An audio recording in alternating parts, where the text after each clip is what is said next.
Bismillahirrahmanirrahim. Assalamualaikum warahmatullahi wabarakatuh. Perkenalkan, nama saya Muhammad Isa Alam Syahbana. Saya merupakan dosen dari Prodi S1 Akuntansi STIE Pembangunan Tanjung Pinang. Saya mengampu mata kuliah sesuai dengan keahlian yang saya miliki, yaitu ilmu akuntansi, di mana salah satu mata kuliah yang saya ampu adalah mata kuliah akuntansi EMKM atau entitas mikro kecil menengah. Dalam mata kuliah ini ada beberapa capaian yang hendak dicapai oleh mahasiswa-mahasiswi yang mengikuti perkuliahan ini. Di antaranya, 1. Mahasiswa diharapkan mampu mengetahui tentang definisi, kemudian peranan, kemudian karakteristik, serta aturan-aturan yang mewadahi tentang EMKM atau entitas mikro kecil menengah. Kemudian yang kedua, sesuai dengan mata kuliah atau ranah akuntansi, maka diharapkan mahasiswa mampu untuk menyusun laporan keuangan sesuai dengan standar akuntansi EMKM atau SAK EMKM, yang mana terdiri atas 3 laporan minimal. Yang pertama adalah laporan posisi keuangan, yang kedua adalah laporan laba rugi komprehensif, dan yang ketiga adalah catatan atas laporan keuangan. Kemudian capaian yang ketiga yang hendak dicapai dalam mata kuliah ini, sebagaimana posisinya saya merupakan dosen yang alhamdulillah telah tersertifikasi BNSP sebagai pendamping UMKM, maka dalam mata kuliah ini kami akan memberikan proyek kepada mahasiswa untuk melakukan proses pendampingan UMKM, di mana dalam proses perkuliahan ini menjelang UTS kami akan memberikan pembekalan ilmu yang dibutuhkan oleh mahasiswa untuk turun sebagai pendamping UMKM. Kemudian nanti pasca UTS hingga menjelang UAS, mahasiswa diberikan kesempatan untuk melakukan berbagai upaya proses pendampingan UMKM yang telah dipilih oleh mahasiswa. Nantinya setelah mahasiswa tersebut melakukan proses pendampingan, akan dibuatkan sebuah laporan yang terdiri atas identifikasi permasalahan UMKM, kemudian nanti ada juga proses pendampingannya tersendiri, kemudian ada juga pelaporan progres pendampingannya seperti apa setelah didampingi oleh mahasiswa, kemudian juga dibuatkan bentuk proposal untuk memperoleh dana atau bantuan atau mendapatkan pinjaman modal dari pihak perbankan.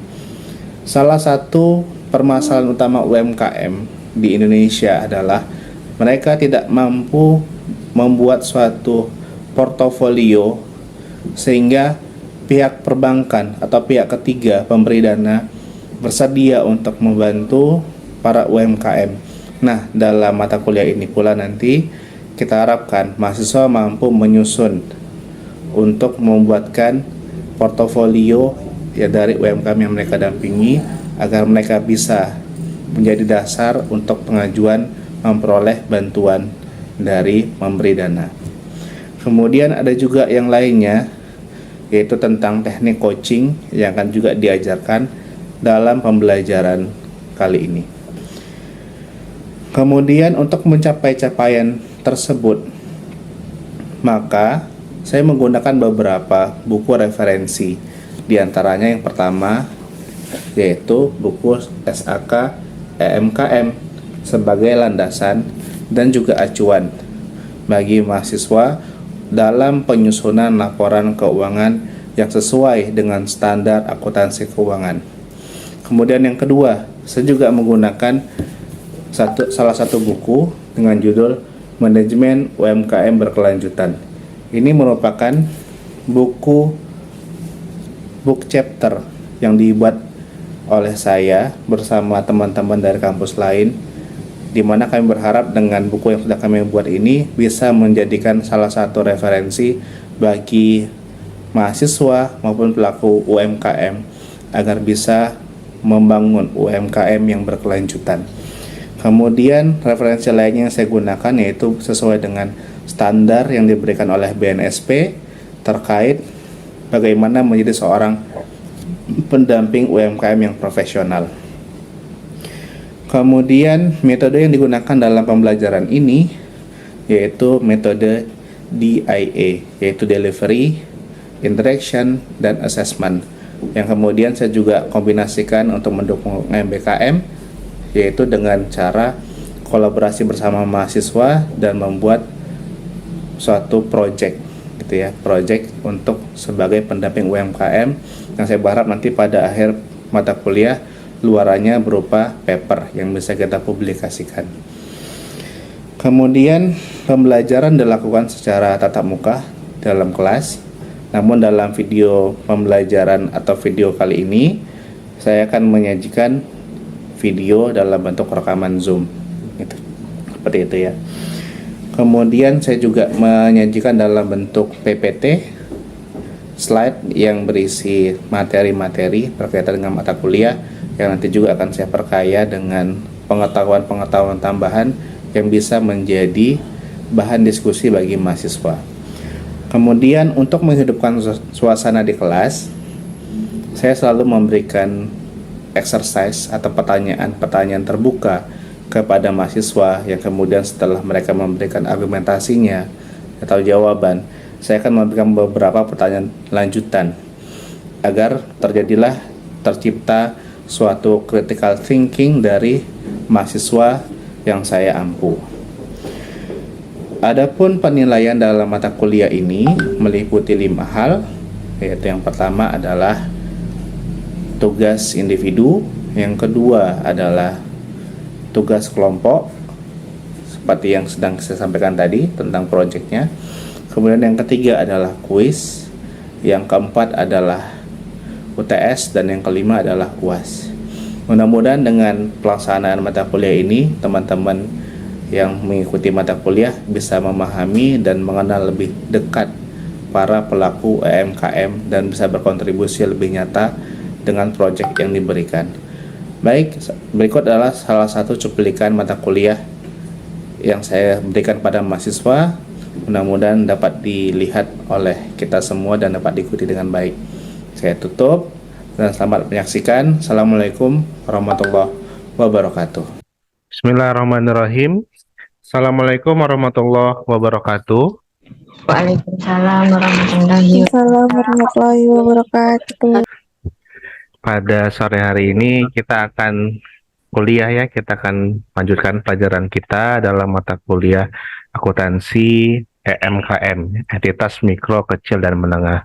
Bersama saya Muhammad Isalam Syahbana.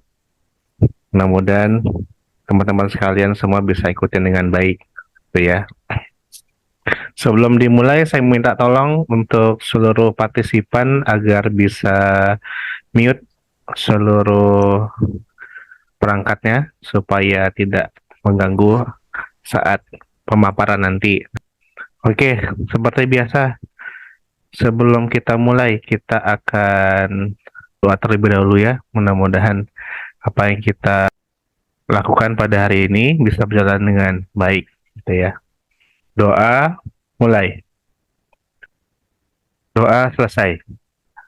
Saya mengingatkan kepada teman-teman untuk jangan lupa mengisi absen, di mana dalam pengisian absennya teman-teman bisa melakukan absen di menu LMS seperti biasa gitu ya. Ini tampilan LMS kita, teman-teman bisa lakukan absensi dengan mengklik mata kuliah SAKMKM atau akuntansi entitas mikro, kecil, dan menengah. Kemudian attendance, pilih pertemuan yang ketiga seperti biasa ya. Nah, bagian sudah mengisi absen, good. Jangan lupa nanti diisi ya. Hari ini kita akan membahas seperti materi yang sudah Bapak share tadi, baik itu di LMS maupun di grup, kita akan membahas tentang penyajian laporan keuangan serta membahas tentang program pendamping UMKM. Jadi, dalam mata kuliah ini ada proyek besar yang nanti harus teman-teman selesaikan. Nah, Bapak izin share screen ya untuk materi kita pada sore hari ini. Nah, sudah muncul? Zai, tampilannya? Sudah, Pak. Makasih untuk konfirmasinya. Alhamdulillah, kita lanjut. Hari ini kita akan membahas tentang akuntansi EMKM. Sasaran kita pada hari ini adalah membahas tentang ruang lingkup dan penyajian laporan keuangan berdasarkan SAK EMKM. Kemudian yang kedua, program pendamping UMKM. Dan yang terakhir adalah pembagian project based learning untuk pendamping UMKM dan laporan pendamping UMKM. Itu ada 3 pencapaian yang hendak kita capai pada sore hari ini. Namun sebelumnya kita mengingat materi di pertemuan yang lalu, yaitu tentang kriteria UMKM berdasarkan PP nomor 7 tahun 2021. Terdapat 2 kriteria. Oke, kita berbagi poin dulu pada sore hari ini. Ada yang mau jawab? Modal usaha dan hasil penjualan tahunan, Pak. Modal usaha dan penjualan tahunan gitu ya. Oke. Baik. Untuk segmen opinion, pendapat yang lain. Apakah ada yang mau memberikan pendapat juga? Berdasarkan PP nomor 7 tahun 2021, pada modal dan pendapatan itu lebih tinggi, Pak. Udah lebih naik levelnya gitu dibandingkan dari peraturan sebelumnya. Baik. Makasih jawabannya, Dinda. Sama, Nah, Pak. dengan jawaban yang telah disampaikan oleh Bella maupun Dinda tadi, ada kesamaan, namun juga ada bagian yang berbeda, yaitu dalam perspektif pemaparan yang disampaikan oleh Bella dan Dinda tadi sama-sama menyebutkan tentang modal dan penjualan atau pendapatan per tahun gitu ya dari UMKM. Namun Dinda tadi menyampaikan bahwa ada kenaikan nilainya. Benar ya jawaban dari teman-teman tadi ya, dari Bella dan Dinda ya. Sudah benar. Nah, ada kenaikan. Wah, kenaikan ini memang seperti yang kita bahas di pertemuan kemarin, minggu yang lalu, bahwa sudah ada terjadi perubahan. Yang nanti akan saya juga sampaikan lebih jelas di slide yang berikutnya. Jadi istilahnya itu UMKM-nya itu naik kelas. Oke. Terakhir, sebelum saya lanjut ke soal yang lainnya. Tadi saya menyampaikan bahwa UMKM itu naik kelas. Ada yang mau coba kasih interpretasi apa yang dimaksud dengan UMKM naik kelas? Izin, Pak Mona. Siap, silakan Mona. Untuk UMKM naik kelas ini maksudnya yaitu usaha tersebut memberikan peningkatan kualitas produk atau layanan kepada masyarakat sekitar, Pak. Baik, keren jawabannya. Layanan produk, kemudian kualitas kepada masyarakat ataupun kepada konsumen ya yang membeli dari produk yang disajikan oleh UMKM. Good. Oke, supaya kita ada pembanding, kita coba dengarkan pendapat yang kedua. Izin Pak, kalau mengembangkan strategi pemasaran yang lebih baik? Siska ya, yaitu yang Siska maksud adalah mengembangkan strategi usaha yang lebih baik. Bisa juga, Ya, Pak. bisa juga mengembangkan usaha yang lebih baik ya, strategi usaha. Good.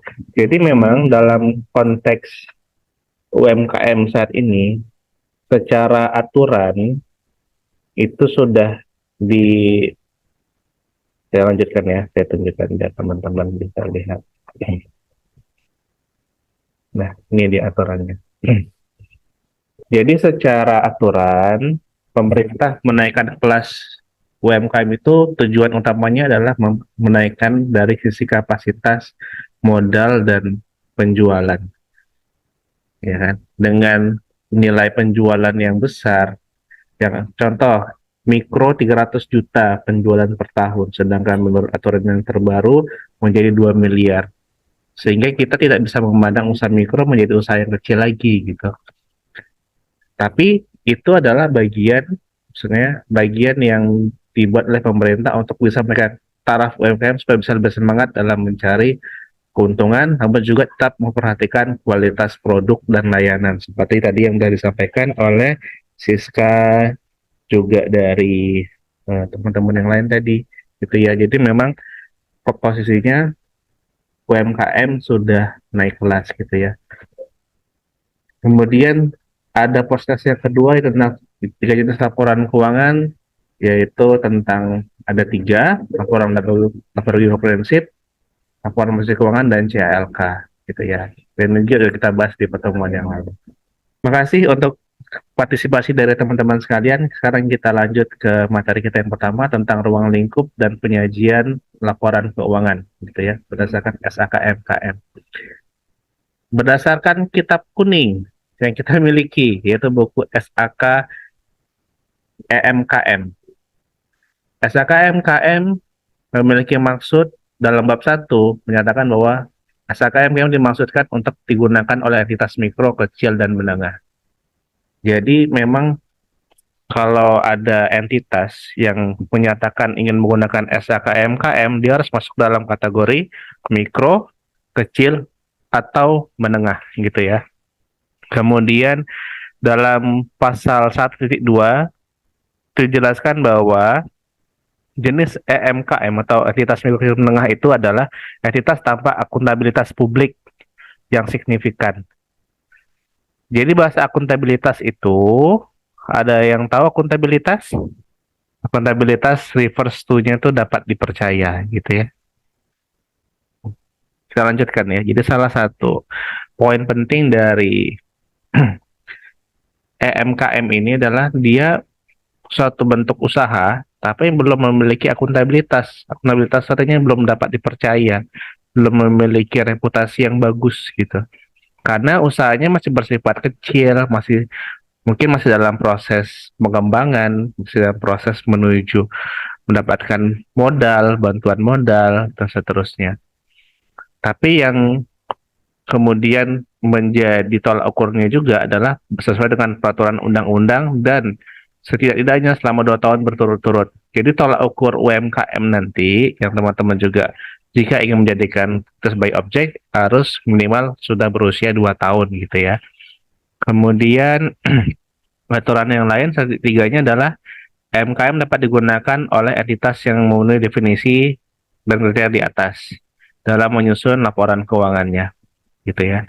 Kemudian sini saya tunjukkan kembali aturan, karena dalam poin 1.2 ini dia menunjukkan atau membutuhkan aturan yang berlaku, dan aturan yang berlakunya adalah sekarang untuk UMKM adalah PP nomor 7 tahun 2021.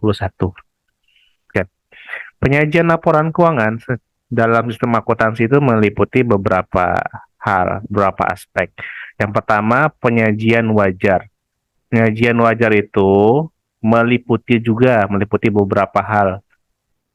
Di antaranya nilai yang relevan, representasi tepat, keterbandingan, dan keterpahaman. Dari 4 istilah ini, istilah apa yang teman-teman ragu antara relevan, representasi tepat, keterbandingan, dan keterpahaman? Jadi ciri penyajian wajar atau satu laporan keuangan itu harus relevan. Apa itu relevan? Izin menjawab, Pak. Siap. Silakan, Doni. Relevan itu saling berhubungan, Pak, atau berkaitan. Makasih, Doni, jawabannya. Saling berkaitan. Kemudian ada yang mau nambahkan agar jawabannya bisa lebih sempurna, semakin bagus? Elvia mungkin? Apa pendapat Elvia tentang relevan? Yang bersangkut paut, Pak, selaras. Selaras ya. Baik. Saya bantu melengkapi. Jadi relevan itu sesuatu hal yang sesuai dengan zamannya, sesuai dengan bentukannya, sesuai dengan luaran yang kita inginkan, kita butuhkan, dia harus relevan. Jadi saat kita baca kemarin, tahun lalu, tahun depan kita baca, informasinya mesti dapat kita pahami karena informasi itu relevan, penggunaan akunnya relevan, dan seterusnya. Kemudian representasi tepat itu mengarah kepada ketika orang pembaca laporan keuangan membaca, jelas arahnya, jelas tujuannya, jelas nilainya gitu ya. Misalnya kita menggunakan uang rupiah sebagai acuannya, maka semua transaksi menggunakan mata uang rupiah. Kalaupun ada menggunakan mata uang yang lain, nanti dilakukan konversi gitu ya, dan seterusnya. Kemudian keterbandingan itu maknanya bisa dibandingkan antara tahun ini dengan tahun berikutnya, kemudian bisa juga dibandingkan dengan UMKM yang lain atau entitas yang lain, gitu. Relevan, representasi tepat, keterbandingan, yang terakhir apa? Keterpahaman, Pak. Keterpahaman. Baik, apa itu keterpahaman? Penyajian informasi yang dapat dipahami oleh pengguna, Pak. Baik, Elvia. Benar. Jadi dalam konteks keterpahaman ya berarti harapan kita sebagai pembuat laporan keuangan, penyusun laporan keuangan, apa yang kita sajikan dapat dipahami oleh para pembaca. Good. Terima kasih untuk Elvia, Ramdhani, dan teman-teman yang udah jawab. Kemudian kita lanjutkan. Syarat yang kedua adalah kepatuhan terhadap SAK EMKM. Berarti SAK EMKM itu memiliki aturan-aturan dalam penyusunannya, dalam menyusun laporan keuangan, seperti misalnya dalam menyusun laporan posisi keuangan harus disusun aktiva lancar gitu kan, ada aktiva tetap, kemudian ada unsur hutang atau liabilitas, dan juga ada unsur modal atau ekuitas. Jadi pada simpelnya atau sederhananya kita mengacu pada aturan-aturan yang ditentukan oleh SAK EMKM. Kemudian yang ketiga ada frekuensi pelaporan, di mana frekuensi pelaporannya itu selalu dilaporkan pada akhir periode pelaporan. Akhir periode pelaporan yang paling umum, yang paling common adalah di akhir tahun, yaitu 31 Desember di akhir tahun gitu ya, tahun XX, tahun sekian. Kemudian yang keempat, penyajian yang konsisten. Letak-letak akunnya itu setiap tahunnya tuh sama Pak, nggak berubah-berubah. Baik. Berarti format atau template-nya itu ya harus sama ya. Kemudian second opinion, jawaban yang lain. Kira-kira apa yang harus konsisten selain bentuk template-nya harus sama? Laporan keuangan ya sama sih Pak, kesamaan dalam klasifikasi akun. Jadi investor-investor itu dalam menilai sama Pak, perusahaan satu dan lainnya. Baik, jawaban Zaini tadi mengarah kepada standar gitu, standarisasi dalam penyusunan laporan keuangan. Kemudian tadi jawaban dari Heni mengarah kepada bentuk isian akunnya gitu ya. Makasih, kedua jawabannya itu benar. Nah, tapi ada satu hal lagi yang ingin Bapak tambahkan, bahwa satu hal lagi yang harus kita perhatikan dalam penyusunan laporan keuangan yang harus konsisten itu adalah berkaitan tentang metodologi yang digunakan dalam menyusun laporan keuangan. Contoh, teman-teman sedang menyusun laporan keuangan persediaan pada perusahaan dagang. Kita metode pencatatannya dengan metode FIFO dan average, karena ada dua pilihan. Saat kita menggunakan metode FIFO, first in, first out, di tahun ini misalnya, maka tahun depan kita harus tetap menggunakan metode FIFO, setidaknya 2 tahun, agar ada perbandingan gitu dari tahun ini dengan tahun sebelumnya. Kalau kita ngerasa FIFO nggak sesuai, kita ingin ganti average, itu nggak bisa ganti tiba-tiba kita ganti gitu di pertengahan tahun atau di tahun yang berjalan kita ganti, itu nggak boleh. Itulah bentuk konsistensi kita, bahwa kita menjaga setidaknya ada setahun full pelaporan itu harus dengan metode yang sama. Begitu juga dengan tahun yang berikutnya, digunakan dengan metode yang sama. Jadi minimal untuk menggunakan metode minimal 2 tahun gitu ya. Jadi teman-teman juga harus pahami bahwa Selain bentuk template-nya sama, standarnya juga sama, standar SHKMKM. Tapi hal lain juga yang penting harus konsisten adalah penggunaan metode penulisan yang digunakan, gitu ya. Kemudian lanjut, yang kelima, informasi yang komparatif. Sudah Bapak sampaikan tadi sebelumnya bahwa dia harus bisa dibandingkan gitu ya, komparatif perbandingan, dibandingkan dengan tahun yang akan datang, dibandingkan juga dengan perusahaan atau entitas EMKM lainnya dalam laporan keuangan yang dibaca, yang dibuat. Dan terakhir, terkait ini adalah tentang laporan keuangan itu terdiri atas 3 untuk SHKMKM, yaitu laporan bersih keuangan, laporan laba rugi, dan CALK. Oke, last. Ini adalah project based learning yang harus teman-teman susun nantinya, yaitu tentang program pendamping UMKM. Di sebelah kanan, teman-teman bisa lihat, itu adalah sertifikat pendamping UMKM yang saya miliki. Saya dan beberapa orang dosen sudah mendapatkan sertifikasi sebagai pendamping UMKM. Kita nantinya akan mengumpulkan atau membuat sekitar 8 bukti sebagai seorang pendamping UMKM. Nah, untuk menindaklanjuti tugas ini, Mbak minta tolong sama ketua tingkat ya, Zaini. Ini nanti tolong dikelompokkan teman-temannya, terdiri atas 3-4 orang mahasiswa per kelompok. Ya, tujuannya kenapa 3-4 itu tidak lepas juga dari hasil akhir, karena hasil akhir kita juga selain membuat pelaporan gitu ya, membuat bukti laporan UMKM, harapan Bapak juga bisa kita terbitkan sebagian laporan teman-teman dalam jurnal PKM, pengabdian kepada masyarakat sebagai pendamping UMKM gitu.